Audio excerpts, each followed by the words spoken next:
Bapak, Ibu, dan Saudara yang dikasihi Tuhan, selamat pagi, salam sejahtera untuk kita semuanya. Kita akan memulai ibadah pada minggu pagi hari ini. Mari terlebih dahulu kita bersama-sama menghadap Tuhan di dalam doa. Kita satu dalam doa. Maha besar Tuhan Allah Bapa kami yang bertahta dalam kerajaan surga yang mulia serta kekal. Kembali ya Bapa, kami anak-anak-Mu menghadap kehadirat-Mu. Kami mengucap puji syukur dan terima kasih atas segala berkat yang telah Tuhan limpahkan dalam hidup kami hari lepas hari. Terlebih pada pagi hari ini, Engkau telah membangunkan kami dengan kesehatan dan kekuatan yang baru. Bahkan kami bersyukur karena Engkau memberikan hari indah pada pagi hari ini.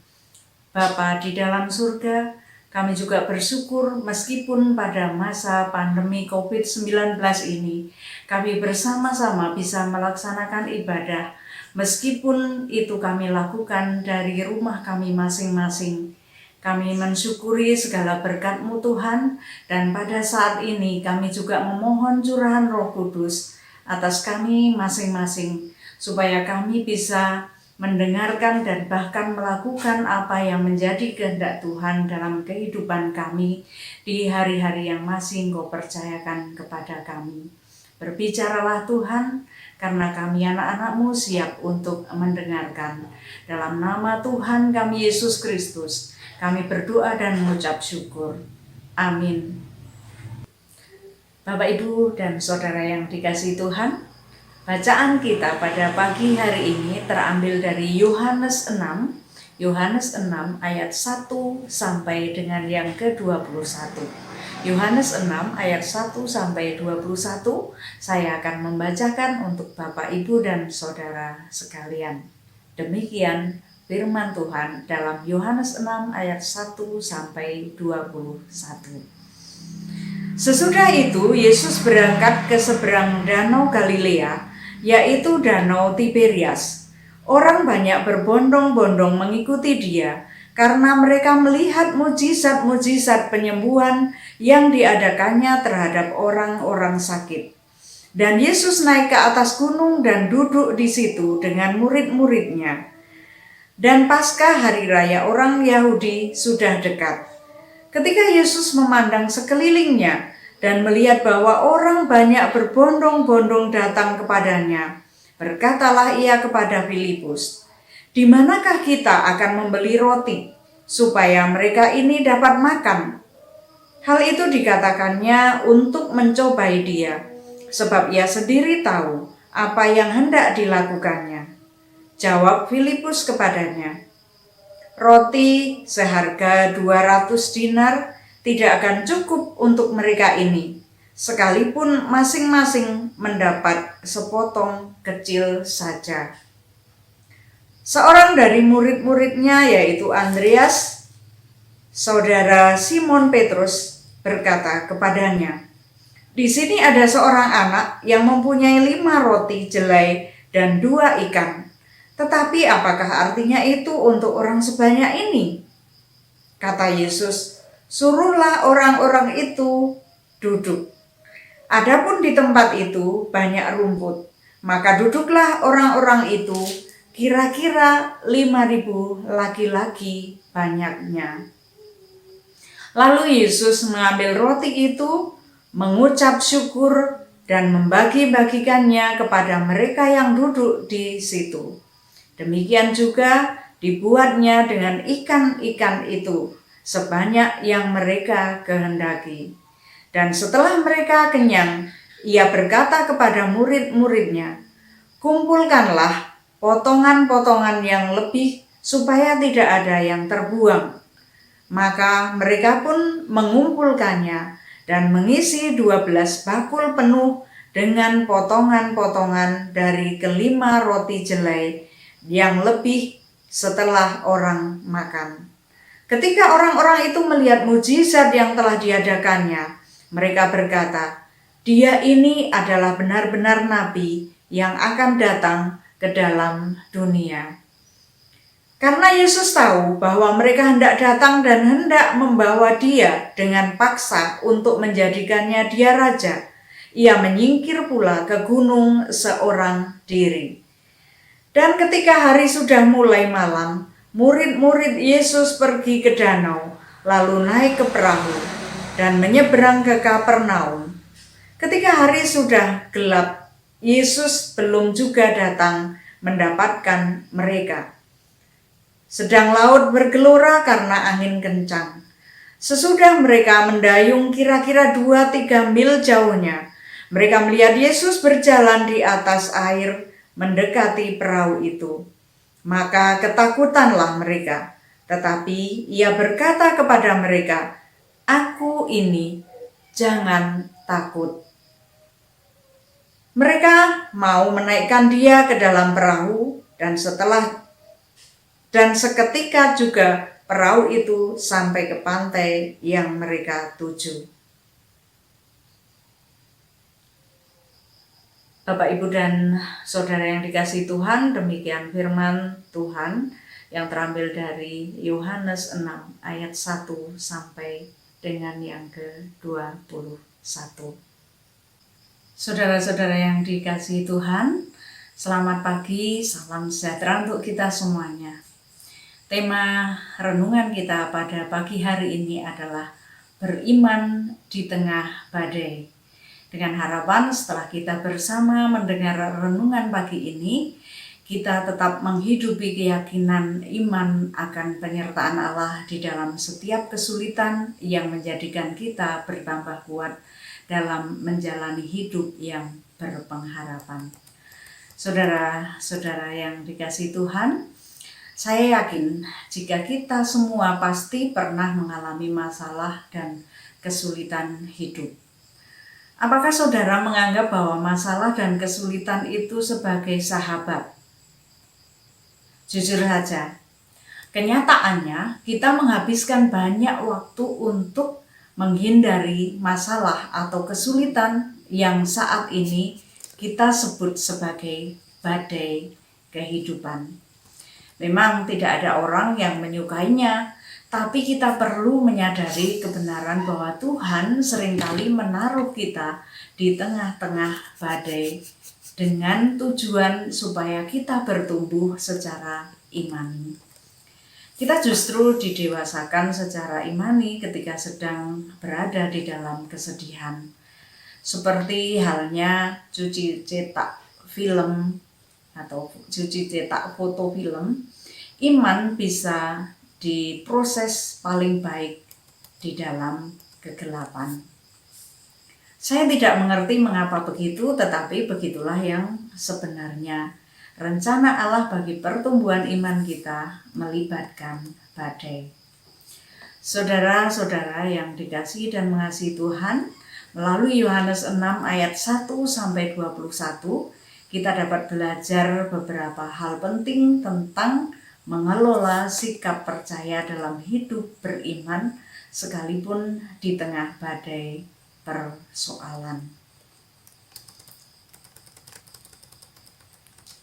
Yang pertama, mengandalkan diri sendiri akan menuai badai kesulitan.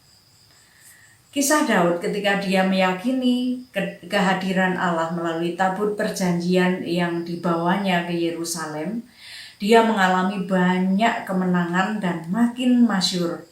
Setelah perluasan wilayah menaklukkan Bani Filistin, Amon, dan juga Aram, kekayaan Daud makin bertambah dari hasil jajahan.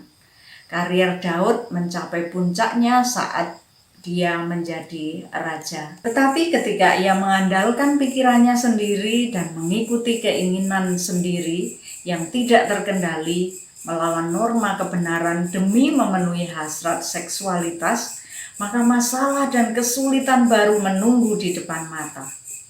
Daud memiliki lebih dari 1 istri, belum terhitung gundik dan hamba perempuannya.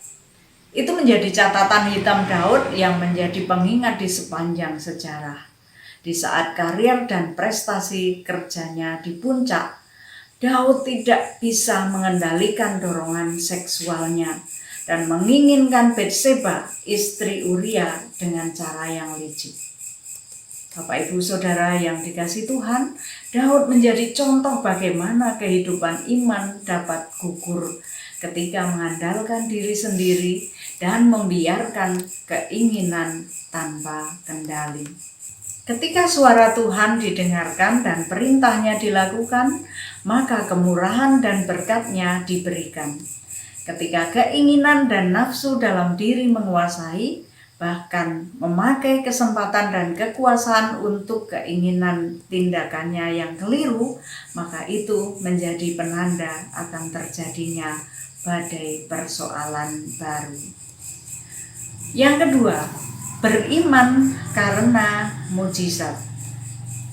Bapak, Ibu, dan Saudara yang dikasihi Tuhan, Yohanes 6 ayat 1-21 mengisahkan dua adegan yang berbeda, tetapi keduanya bertutur mengenai kuasa Yesus yang melampaui segala akal dan pikiran manusia dan mendorong orang menjadi percaya atau yakin setelah melihat kuasa mujizatnya. Mujizat pertama yang terdapat di dalam ayat 1-15. Ketika Tuhan Yesus diikuti oleh orang banyak yang terpikat karena mujizat penyembuhan atas orang sakit, mereka yang jumlahnya ribuan, disebutkan 5.000 orang lebih, membutuhkan makanan. Yesus memakai momen kebaikan hati anak kecil yang mau berbagi, dan ini menjadi jalan berkat bagi ribuan orang.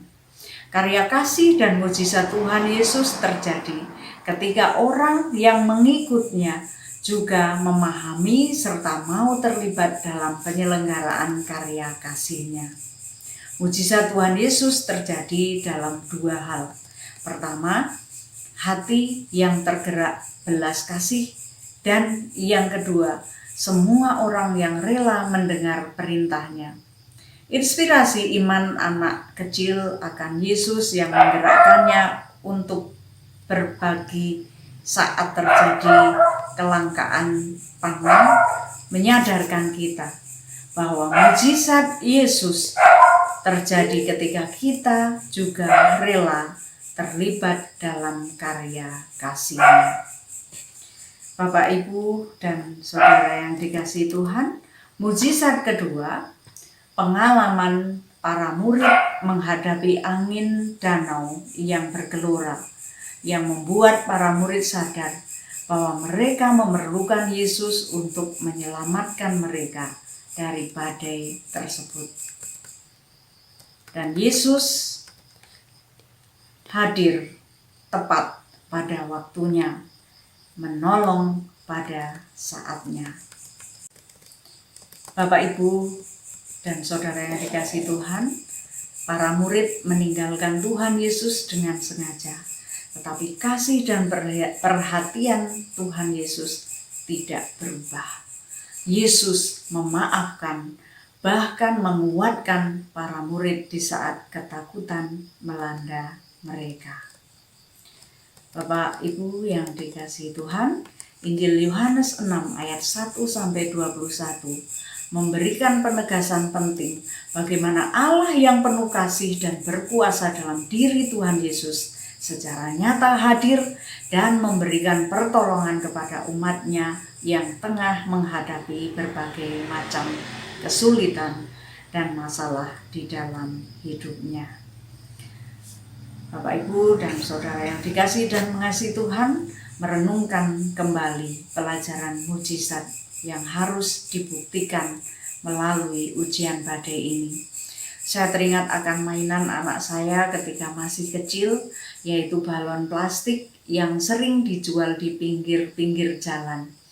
Balon itu bagian dasarnya diisi air dan bagian atasnya ditiup atau dipompa hingga membentuk lumba-lumba atau karakter lainnya. Biasa balon tersebut disebut sebagai balon tinju karena memang balon itu diciptakan untuk ditinju, dan uniknya setiap kali balon itu ditinju akan kembali tegak berdiri pada posisi semula. Selalu seperti itu. Yang menjadi pertanyaan adalah, mengapa balon tinju itu akan kembali ke posisi sebelum dipukul? Ya, karena pada bagian dalam alasnya diisi air sebagai beban agar bisa tetap tegak berdiri. Tentunya juga karena balon itu diisi dengan udara. Coba seandainya tidak ditiup atau dipompa, pasti tidak akan bisa tegak berdiri, atau kalau istilah Jawanya ngelemperet. Bapak, Ibu, dan Saudara yang mengasihi Tuhan, badai itu laksana pukulan tinju yang mengenai rahang atau ulu hati kita yang bisa membuat kita KO. Hal itu menunjukkan bahwa kita tidak bisa berdiri tegak menghadapi badai dengan kekuatan kita sendiri. Kita membutuhkan kekuatan yang mampu menopang dan menolong. Kekuatan itu berasal dari luar diri kita yang memenuhi hidup kita. Seperti balon tinju mampu tetap berdiri sekalipun dipukul karena diisi air di bagian bawahnya dan dimasuki udara yang memenuhinya. Demikian juga hidup kita harus dialiri dengan air hidup seperti perempuan Samaria, dan dihembusi dengan nafas hidup seperti para muridnya. Jadi bukan kita yang membuat kita mampu menghadapi badai, tetapi Allah yang kita kenal di dalam Tuhan Yesus Kristus. Seperti para murid yang semakin mengenal Tuhan Yesus lebih dalam melalui badai dalam kehidupan mereka, demikian juga kita. Oleh karena itu, saudara-saudara yang dikasihi Tuhan, jangan pernah bersungut-sungut, jangan gentar, dan kehilangan iman saat perahu hidup kita dihantam dengan segala macam badai, termasuk pandemi COVID-19 saat ini. Sebaliknya, bersyukurlah bahwa semua itu diatur oleh Tuhan dengan maksud memberikan kesempatan kepada kita untuk melihat karyanya di dalam kehidupan ini dan untuk mengenal Kristus lebih dalam lagi. Tetaplah beriman di dalam Tuhan Yesus Kristus walau di tengah badai. Amin. Bapak, Ibu, dan Saudara yang dikasihi dan mengasihi Tuhan Yesus, mari ibadah kita pada pagi hari ini kita akhiri dengan bersama-sama kita menaikkan doa syukur dan syafaat kita. Mari kita berdoa. Kembali kami datang ke hadirat-Mu Tuhan, mengucap syukur dan berterima kasih atas segala berkat yang telah Tuhan limpahkan dalam hidup kami. Terlebih pagi hari ini kami telah bisa menyelesaikan ibadah kami, meskipun kami lakukan secara online dari rumah kami masing-masing, namun kami yakin dan percaya Tuhan berkati setiap kami untuk bisa memahami apa yang menjadi kehendak-Mu dan melakukannya di dalam hidup kami sehari-hari. Kami percaya Tuhan, melalui iman kami dan karena pertolongan Tuhan, Engkau memampukan kami untuk melewati badai kehidupan yang ada datang menerpa kami. Kami juga yakin dan percaya Engkau senantiasa memampukan kami untuk melakukan segala tugas pekerjaan kami maupun aktivitas kehidupan kami sehari-hari. Karena tangan kuasa Tuhan tentu akan memampukan kami untuk melakukan apa yang menjadi kehendak-Mu dan menjauhi apa yang tidak menjadi kehendak-Mu Tuhan. Bapa di dalam surga, kami teringat akan anak-anak kami yang saat ini sedang berada pada bangku pendidikan. Meskipun Tuhan, anak-anak kami belajar dan bersekolah dari rumah kami masing-masing. Namun kami yakin dan percaya Tuhan akan memberikan kemampuan, kekuatan, kepandaian kepada anak-anak kami, sehingga anak-anak kami bisa mengikuti pelajaran walaupun dari rumah kami masing-masing, dan juga akan bisa mencapai cita-citanya di kelak kemudian hari. Kami juga berdoa untuk saudara-saudara kami yang saat ini mungkin sedang sakit. Di antara kami Tuhan, saudara-saudara kami ada yang terpapar COVID-19. Mari Tuhan, Engkau jamah saudara-saudara kami, Engkau sembuhkan, Engkau berikan kesehatan dan kekuatan, sehingga saudara kami akan sehat, pulih, sembuh, sehingga kemudian juga bisa beraktivitas dengan baik kembali. Bapa di dalam surga, berdoa untuk kegiatan-kegiatan jemaat-Mu di GKJ Nanggulan. Meskipun Tuhan ada banyak hal yang tidak bisa kami lakukan di masa pandemi ini, namun kami yakin dan percaya setiap program yang telah kami susun, kami lakukan, bisa kami lakukan meskipun dengan keterbatasan yang ada. Tuhan, kami berdoa kiranya Engkau juga memampukan para pemimpin bangsa negara kami untuk bisa memimpin bangsa negara kami ini dengan baik, didasari rasa takut akan Engkau Tuhan. Biarlah kiranya juga melalui kepemimpinan para pemimpin bangsa negara kami akan Engkau kuatkan, negara kami akan Engkau mampukan untuk melewati pandemi COVID-19 ini. Kiranya juga para pemimpin bangsa dan negara kami ini Engkau mampukan untuk bisa mengelola, memimpin bangsa kami dengan baik.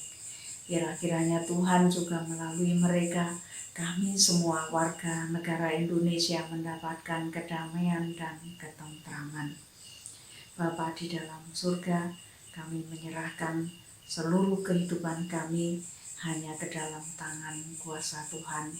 Tuhan yang memampukan setiap kami, Tuhan yang memberi berkat kepada setiap kami, sehingga kami bisa melakukan apa yang menjadi kehendak-Mu dalam hidup kami sehari-hari. Namun Tuhan, kami juga mengingat bahwa di dalam kehidupan kami banyak sekali dosa, kekurangan kami. Mari Tuhan, Engkau memberi pengampunan kepada setiap kami. Di dalam nama Tuhan kami Yesus Kristus, kami berdoa dan mengucap syukur. Amin.